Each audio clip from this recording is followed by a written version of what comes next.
cette question. Vous avez dit que la normalisation a échoué, c'est-à-dire ceux qui étaient là, désignés pour conduire, entre guillemets, les réformes qu'on a imposées à la fédération, ont échoué. Bon. Il faut d'abord répondre à ça, pour apprécier la décision de requalification, de désignation d'autres membres pour parfaire la normalisation.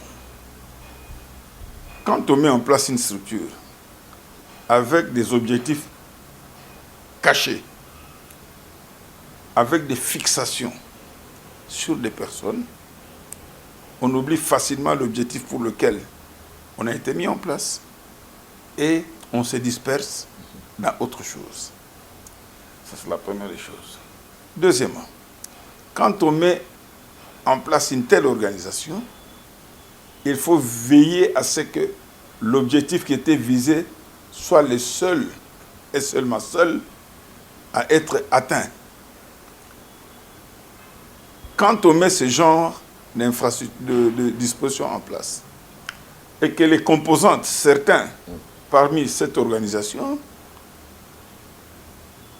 commençaient à estimer se doter des ambitions, que le miel était tellement succulent qu'il fallait continuer à s'en abreuver, ça signifie quoi? D'une manière résumée, on se perd des objectifs initialement fixés, assignés. Quelles sont les tâches? C'était revoir les textes, organiser des élections. Voilà. Je pense que déjà, à mon départ, on a commencé déjà la révision des textes. On avait déjà reçu une première mission pour la révision des textes. Est arrivée la deuxième mission. Je crois qu'au bout d'une année et demie, cette tâche était complètement accomplie. Mais comme les objectifs devenaient à géométrie variable, on termine les textes, il faut organiser des élections. Dans ces élections, il faut écarter une catégorie de personnes parce qu'il faut récupérer à travers, entre guillemets, le mot à la mode, des pantins qu'on devra placer là-bas, et qu'on réalisait que les éléments de base sur lesquels devait s'appuyer ce genre d'élection ne leur étaient pas favorables. Il fallait à ce moment-là continuer à créer des distractions. Pour prolonger le mandat. Et ce qui fait que ceux qui étaient là, les tenanciers du pouvoir, la majorité, parce que j'ai appris qu'il y a un qui n'était même pas d'accord avec eux, qui disait à tout celui qui voulait l'entendre que pour lui la mission était terminée et qu'il ne fallait pas s'éterniser. Et c'est honoré, pour ne pas le faire. Et donc, étant entré pleinement dans le jeu du secrétaire général de la CAF, qui lui commençait à chercher à politiser la fédération, c'est-à-dire à travers des alliances politiques localement, arriver à placer des gens à la tête de la fédération. Et cette donne a complètement faussé les choses. Et c'est pour ça que vous avez vu des tergiversations, des prolongations en prolongation. On met en place la première commission électorale. On se rend compte que cette commission électorale ne pourra pas être manipulée. Elle n'est pas manipulable. On change. On met une deuxième commission électorale et une commission de recours. On s'organise pour créer un conflit entre la commission de recours et la commission électorale.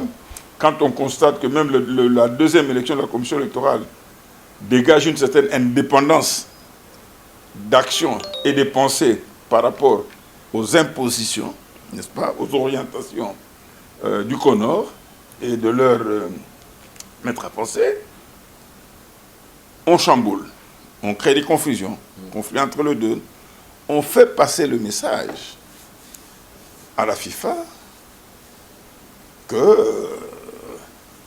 y a eu des trapatouillages, il y a eu des ingérences politiques au niveau de la base, ainsi de suite. Tout ça là pour distraire les gens, pour obtenir une énième prolongation, n'est-ce pas? Mais dans l'entretemps, les raisons pour lesquelles cette nomination a été imposé devenait inapproprié, complètement inapproprié. On s'est géré. C'est retrouvé dans quel état? Un état de décrépitude très prononcé. Et c'est ça la situation. Et je crois comprendre que la FIFA a fini par comprendre que ces gens que nous avons mis en place n'avaient pas réellement les intentions d'organiser des élections. Mais dans l'entretemps, le football pour lequel tout le monde s'est époumoné continue à se détériorer. Au jour d'aujourd'hui, même la boussole a du mal à situer notre football. Même une boussole. Quand vous la mettez aujourd'hui, vous cherchez, on a du mal à situer notre football. C'est la difficulté. Et donc, il était tout à fait idoine pour que la FIFA puisse se ressaisir et que j'apprécie à sa juste valeur cette réaction de la FIFA pour mettre sur pied une nouvelle équipe et que je crois qu'il faudrait soutenir. Il faut leur accorder le bénéfice du doute, il faudrait leur apporter tout le soutien nécessaire pour que les deux dames plus le monsieur qui sont là puissent organiser effectivement les élections, distraire ou se disperser dans d'autres considérations qui feront qu'on revienne sur la situation que nous décrions et qui a amené à ce qui se passe actuellement.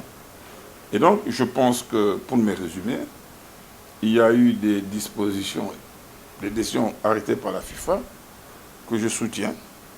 Je soutiens ces décisions. Et je suis d'avis qu'il faudrait soutenir la dame qui préside cette commission, en fait tous les 3 membres, il faut les soutenir.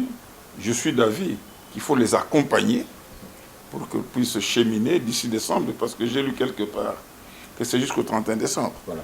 Et donc, il faut les accompagner pour qu'une fois pour toutes, ce football redevienne observable. Quand je vous dis que même la boussole a du mal à nous situer, c'est qu'on ne sait plus observer. J'étais, je ne sais pas où là, j'étais, je ne sais pas où, dans un chantier de la Fungurume là-bas, où j'ai reçu une vidéo où quelqu'un se plaignait que le stade soit vide lors d'un match avec le Man, avec le Bering. Donc, ça c'est révélateur. Le match prévu à 15h jusqu'à 14h40 quelques. Voilà. Donc, ça c'est révélateur. Ça c'est révélateur. Quand les gens ne viennent plus au stade, ils ont complètement déserté le stade. Ça signifie qu'on a pris le cœur à l'ouvrage. Ça signifie que le spectacle est devenu insipide, au point où personne estime, personne n'est prêt à aller perdre son temps pour ce genre de spectacle. Vous comprenez? Et c'est pour ça que je dis que la boussole a du mal à situer notre football aujourd'hui. Il est où ce football? On a du mal à le situer. Donc il y a un grand chantier.